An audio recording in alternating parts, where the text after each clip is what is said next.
दैनिक Chhattisgarh channel देखना शुरू कर चुके हैं आप और छत्तीसगढ़ प्रदेश की आज की तमाम सभी महत्वपूर्ण बड़ी खबरों की शुरुआत जय जोहार और नमस्कार के साथ। छत्तीसगढ़ के किसानों के लिए एक बहुत अच्छी खबर है, जहां 13,000 करोड़ 12 मार्च को सीधे इनके खाते में बोनस की राशि के तौर पर जाने वाली है। दरअसल मुख्यमंत्री विष्णुदेव साय ने छत्तीसगढ़ के किसानों के लिए बड़ी घोषणा कर दी है। 12 मार्च को किसानों को धान के अंतर की राशि यानी कि बोनस राशि का भुगतान लगभग 13,000 करोड़ रुपए प्रदान करी जाएगी। सीएम साय ने जसपुर दौरे के तहत ये घोषणा की है और इसके तहत किसानों को 917 रुपए प्रति क्विंटल की दर से अंतर की राशि का भुगतान किया जाएगा। छत्तीसगढ़ की विष्णुदेव साय सरकार ने कृषक उन्नति योजना की शुरुआत की है और इस योजना के अंतर्गत किसानों को धान की अंतर की राशि का भुगतान किया जाना है। साय सरकार ने किसानों को धान के अंतर की राशि का भुगतान करने के लिए कृषक उन्नति योजना की शुरुआत की है।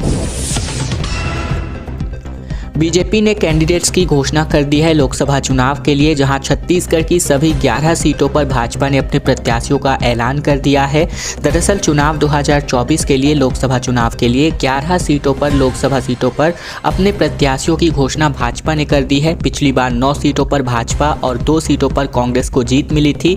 भाजपा ने 9 में से 7 मौजूदा लोकसभा सदस्यों को टिकट काट दिया है, जबकि दुर्ग लोकसभा सीट से सांसद विजय बघेल व राजनांदगांव लोकसभा सीट से सांसद संतोष पांडे दोबारा टिकट पाने में कामयाब रहे हैं। सूची में सबसे चौंकाने वाला नाम मुख्यमंत्री विष्णुदेव साय सरकार के वरिष्ठ व कद्दावर नेता बृजमोहन अग्रवाल का है। उन्हें रायपुर सीट से मैदान में उतारा गया है। बृजमोहन पहली बार लोकसभा चुनाव लड़ेंगे। ये रायपुर दक्षिण विधानसभा में विधायक हैं और वह लगातार 8वीं बार विधायक का चुनाव जीत चुके हैं।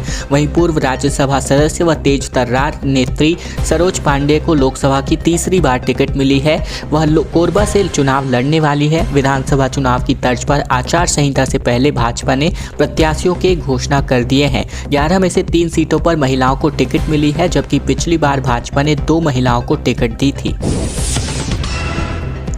छत्तीसगढ़ में छुट्टियों के दिन भी अब बैंक खुले रहेंगे। महतारी वंदन योजना को लेकर के खातों से आधार लिंक कराने को लेकर यह सुविधा मिलने जा रही है। दरअसल महतारी वंदन योजना के पैसों के लिए बैंक खाते से आधार कराने बैंकों में भटक रही महिलाओं को छत्तीसगढ़ सरकार ने एक बड़ी राहत दी है। सरकार ने रविवार को साथ ही अन्य अवकाश के दिन आज के दिन अगर बात करें तो बैंक जो है खोलने के आदेश जारी कर दिए गए हैं। ऐसे में महिलाएं अवकाश के दिनों में भी बैंकों में जाकर अपने अकाउंट से आधार लिंक करा सकती हैं। महिला व बाल विकास विभाग ने जो सचिव सम्मी आबिदी हैं, इन्होंने बीते दिन आयोजित वीडियो कॉन्फ्रेंसिंग की बैठक में इस संबंध में अधिकारियों को निर्देश जारी किए हैं। उन्होंने निर्देशित किया है कि जिलों में स्टेट बैंक की शाखाएं सहित आधार सीडिंग की प्रक्रिया में तेजी लाने के लिए जिलाधिकारियों के साथ साथ सहयोग किया जाए। उन्होंने SLBC संयोजक को निर्देश दिया कि अपनी शाखाओं को खातों से आधार सीडिंग करने को प्राथमिकता देने और कार्य को युद्ध स्तर पर पूरा करने का आवश्यक गाइडलाइन जारी किया। चंगाई सभा की आड़ में धर्मांतरण का खेल जो है सामने आया, जिसमें से 5 लोगों की गिरफ्तारी हुई। कोरिया में ये सभा आयोजित करी गई थी। हिंदू देवी देवताओं के खिलाफ लोगों को भड़का करके आपत्तिजनक बात की जा रही थी। दरअसल कोरिया जिले का ये मामला है, जहां चर्चा थाना अंतर्गत छिंदाड़ में एक चंगाई सभा आयोजित करने के मामले में पुलिस ने 5 आरोपियों को गिरफ्तार कर लिया है।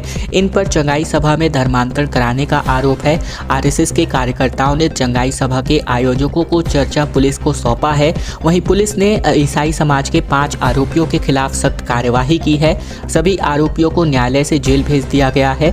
जानकारी के मुताबिक कोरिया जिला एवं सत्र न्यायालय पीछे छिंदाड़ में बुधवार शाम को चंगाई सभा आयोजित की गई थी, जहां छिंदाड़ के रहने वाले विजय सारथी की पत्नी की तबीयत खराब थी। उनके घर 2 युवक और 3 युवतियां पहुंचे थे। विजय सारथी की पत्नी को ठीक करने का दावा करते हुए हिंदू धर्म को छोटा बताकर विजय सारथी, उसकी पत्नी सुनीता सारथी, बेटी आरती व मीनू को ईसाई धर्म अपनाने के लिए प्रेरित कर रहे थे।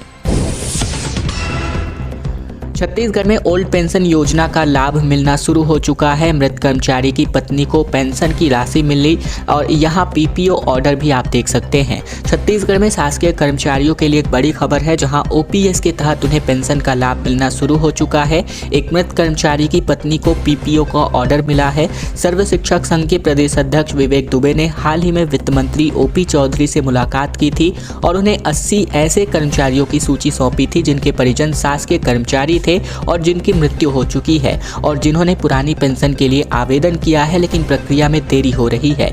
वहीं विवेक ने आदेश जो है शेयर करते हुए ये जानकारी दी है कि प्रदेश में शासकीय कर्मचारियों के लिए पुरानी पेंशन योजना धरातल पर आ चुकी है। स्कूल शिक्षा विभाग के एक शिक्षक तुकाराम क्षेत्रपाल का संविलियन 1 जुलाई 2018 को हुआ था और उनकी मृत्यु 2022 में हो गई थी। इसके बाद उनकी पत्नी ने पुराने पेंशन विकल्प का चयन कर आवेदन जमा किया था। अब उनके आवेदन पर पीपीओ जारी करते हुए उन्हें पेंशन का भुगतान होना शुरू हो चुका है। और अब सभी कर्मचारियों के लिए एक बड़ी खबर है, जहां छत्तीसगढ़ में पुरानी पेंशन योजना अब धरातल पर आ चुकी है। बीजेपी नेता मोहल्ले में घर घर जाकर के झंडा लगाने जा रहे हैं। छत्तीसगढ़ के सभी 11 लोकसभा सीटों को जीतने के लिए भाजपा एक बड़ा अभियान लॉन्च करने जा रही है। लोकसभा चुनाव के मद्देनजर छत्तीसगढ़ बीजेपी का एक बड़ा अभियान शुरू होने जा रहा है। भाजपा के नेता गली गली और घर घर जाकर भाजपा का झंडा लगाएंगे, चौक चौराहों और केंद्र सरकार की योजनाओं का प्रचार प्रसार करेंगे। नेता मोहल्लों में उन परिवारों से मिलेंगे जिन्हें केंद्र और प्रदेश सरकार की योजना का फायदा मिला। मोहल्ले में उन लोगों के जरिए ये प्रभाव जमाने का प्रयास होगा कि आने वाले लोकसभा चुनाव में प्रदेश की 11 सीटें भाजपा की झोली में आ जाए। इस अभियान के अंतर्गत 3 मार्च को प्रदेश भर से भाजपा के नेता रायपुर में जुटेंगे। इसमें बीजेपी के सभी 17 प्रकोष्ठों के लोग शामिल होंगे। महिला, व्यापारी, डॉक्टर, युवा, बुजुर्ग, एनआरआई, खिलाड़ी, कलाकार और अन्य वर्किंग प्रोफेशनल्स के प्रकोष्ठ के नेता भाजपा कार्यालय कुशाभाऊ ठाकरे परिसर में बैठक का हिस्सा होंगे।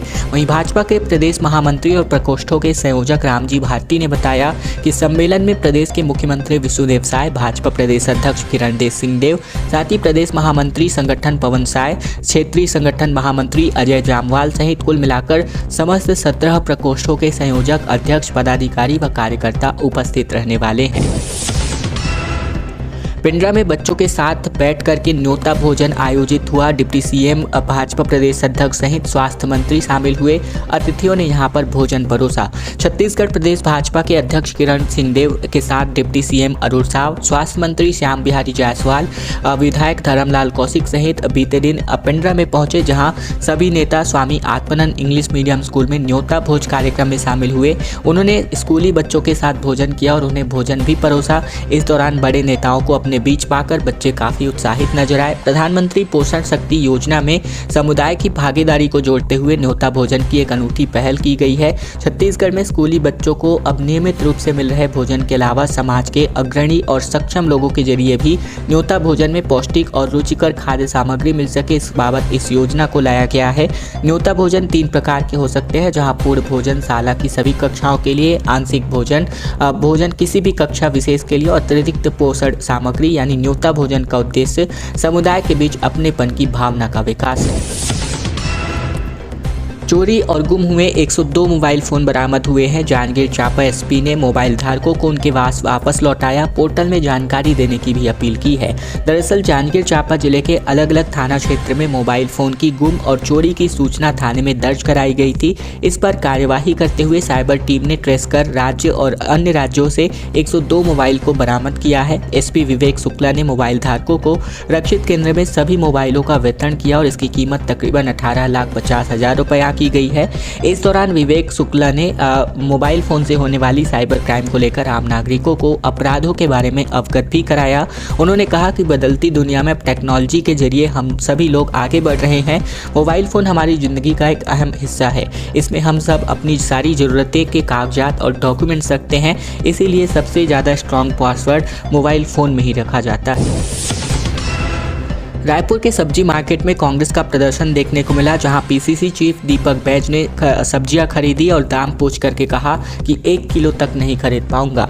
लोकसभा चुनाव के मद्देनजर कांग्रेस महंगाई के मुद्दे को लेकर सड़क पर उतरकर विरोध प्रदर्शन करती नजर आ रही है। छत्तीसगढ़ कांग्रेस के कई बड़े नेता रायपुर में सब्जी मंडी पहुंचे, जहां प्रदेश कांग्रेस अध्यक्ष दीपक बैज के नेतृत्व में नेता दाम पूछते दिखे और महंगी सब्जियों को कम में मात्रा में खरीद कर विरोध प्रदर्शन शुरू किया गया। दीपक बैज ने दुकानदारों से से पूछा कि अदरक कितने रुपए दे रहे हो। जवाब में दुकानदार ने 140 रुपए प्रति किलो बोला। दीपक बैज ने फिर लहसुन के दाम पूछे तो वो 240 रुपए प्रति किलो था। वहीं बैज ने आम जनता को 1 किलो तक नहीं खरीद पाने की यहाँ पर समस्याओं का बताया, आधा किलो खरीदने की अपील की। वहीं पीसीसी चीफ ने कहा कि सब्जियां इतनी महंगी हो गई है कि आम आदमी 1 किलो सब्जी भी नहीं खरीद पा रहा है। इसे बेचने वाले परिवार भी गरीब परिवार के हैं, वह भी इन्हें नहीं इस्तेमाल कर पा रहे हैं। इस दौरान रायपुर के महापौर HR ठेबर, पूर्व महापौर प्रमोद दुबे और जिला कांग्रेस कमेटी के सभी नेता मौजूद रहे।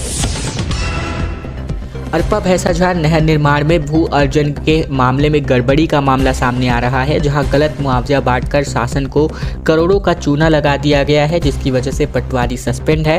हालांकि बड़े अफसर पर कोई कार्यवाही नहीं हुई है। बिलासपुर में अरपा भैंसाझार प्रोजेक्ट में नहर निर्माण के मुआवजे के वितरण में करोड़ों रुपए के हेरफेर का मामला सामने आ रहा है।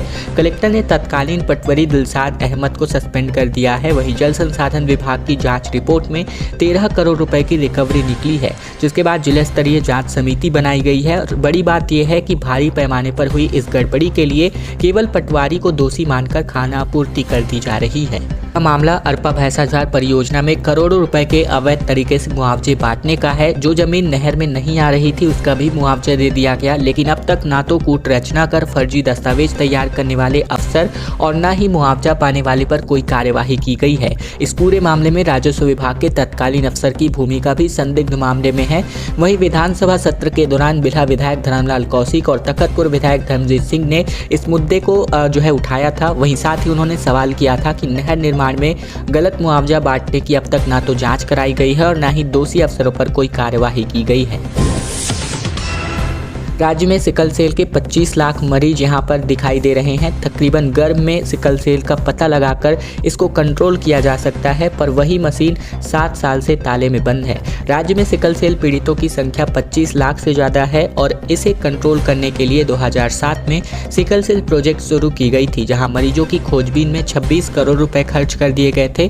लेकिन 16 साल पहले जहाँ थे अभी भी वहीं पर ही हैं। केवल मरीजों का डेटा इकट्ठा किया जा रहा है और इलाज के नाम पर सर्दी जुकाम की दवा देकर खाना आपूर्ति कर दी जा रही है।